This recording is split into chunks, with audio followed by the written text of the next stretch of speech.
Dear students, today we will study Class 9 Science Chapter 5, the fundamental unit of life. All living organisms are made up of cells. सभी जीवित जीव cells से बने होते हैं. A cell is the basic structural and functional unit of life. Cell जीवन की मूल संरचनात्मक और क्रियात्मक unit है.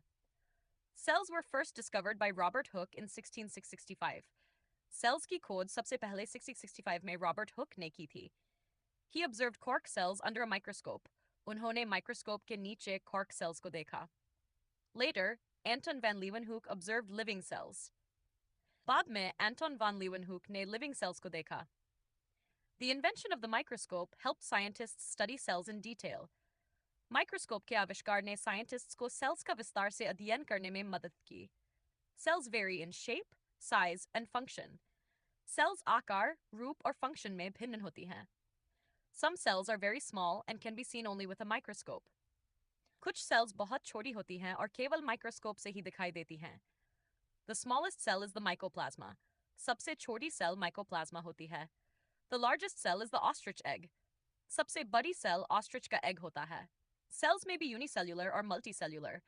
जीव unicellular या multicellular हो सकते हैं. Unicellular organisms consist of a single cell. Unicellular organisms केवल एक cell से बने होते हैं. Multicellular organisms consist of many cells. Multicellular organisms अनेक cells से बने होते हैं. In multicellular organisms, cells perform specific functions. Multicellular organisms में cells विशेष functions करती हैं. This division of labor increases efficiency. कार्य का ये division of labor दक्षता बढ़ाता है. Plasma membrane. Every cell is surrounded by a plasma membrane. Her cell plasma membrane से घिरी होती है. The plasma membrane separates the cell from the external environment. Plasma membrane cell को external environment से अलग करती है. It is selectively permeable in nature. यह selectively permeable होती है. It allows some substances to pass while restricting others. यह कुछ substances को अंदर बाहर जाने देती है और कुछ को रोकती है. Movement of water through the plasma membrane is called osmosis. Plasma membrane के माध्यम से पानी की गति को osmosis कहते हैं. Diffusion is the movement of substances from higher to lower concentration. Diffusion उच्च concentration से निम्न concentration की ओर पदार्थों की गति है. Cell wall. Plant cells have a cell wall outside the plasma membrane. Plant cells में plasma membrane के बाहर cell wall होती है. The cell wall provides rigidity and protection. Cell wall कठोरता और protection प्रदान करती है. It is made mainly of cellulose. यह मुख्यतः cellulose से बनी होती है. Animal cells do not have a cell wall. Animal cells में cell wall नहीं होती. Nucleus. The nucleus is an important component of the cell. Nucleus, cell का एक महत्वपूर्ण component है. It controls all activities of the cell. यह cell की सभी activities को नियंत्रित करता है. The nucleus contains chromosomes. Nucleus में chromosomes होते हैं. Chromosomes carry genes. Chromosomes genes को वहन करते हैं. Genes are responsible for heredity and traits. Genes heredity और traits के लिए जिम्मेदार होते हैं. The nucleus is surrounded by a nuclear membrane. Nucleus nuclear membrane से घिरा होता है. Inside the nucleus, a dense body called nucleolus is present. Nucleus के अंदर एक घना भाग होता है जिसे nucleolus कहते हैं. Cytoplasm and cell organelles. The cytoplasm is the jelly-like substance inside the cell. Cytoplasm cell के अंदर jelly जैसा substance होता है. It contains various cell organelles.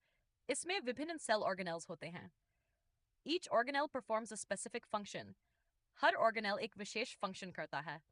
Mitochondria are known as the powerhouse of the cell. Mitochondria को cell का powerhouse कहा जाता है. They produce energy in the form of ATP. Way ATP के रूप में energy उत्पन्न करते हैं. Ribosomes help in protein synthesis. Ribosomes protein synthesis में मदद करते हैं. The endoplasmic reticulum helps in transport of materials. Endoplasmic reticulum materials के transport में मदद करता है. Smooth ER helps in lipid synthesis. Smooth ER lipid synthesis में मदद करता है. Rough ER has ribosomes attached to it.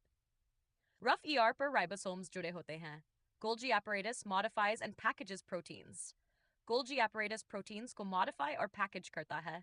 Lysosomes contain digestive enzymes. Lysosomes में digestive enzymes होते हैं. They help in breaking down waste materials. Way waste materials को तोड़ने में मदद करते हैं. Vacuoles store food, water, and waste. Vacuoles food, water और waste को संग्रहित करती हैं.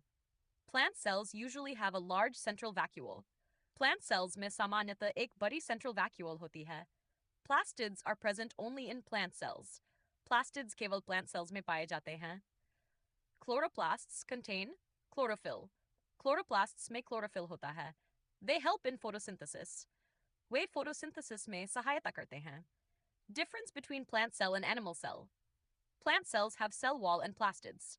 Plant cells में cell wall और plastids होते हैं. Animal cells do not have plastids or cell wall. Animal cells में plastids या cell wall नहीं होती. Plant cells usually have a large vacuole. Plant cells में सामान्यतः बड़ी vacuole होती है.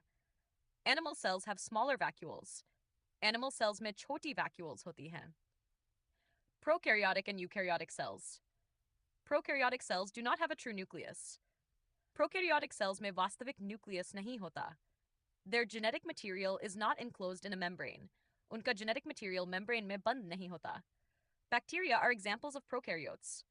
Bacteria prokaryotes के उदाहरण हैं. Eukaryotic cells have a well-defined nucleus. Eukaryotic cells में स्पष्ट nucleus होता है. Plants and animals have eukaryotic cells. Plants or animals में eukaryotic cells होती हैं. Conclusion. Thus, the cell is the fundamental unit of life. इस प्रकार, cell जीवन की मूल unit है. Understanding the cell helps us understand living organisms better. Cell को समझने से हम living organisms को बेहतर समझ सकते हैं.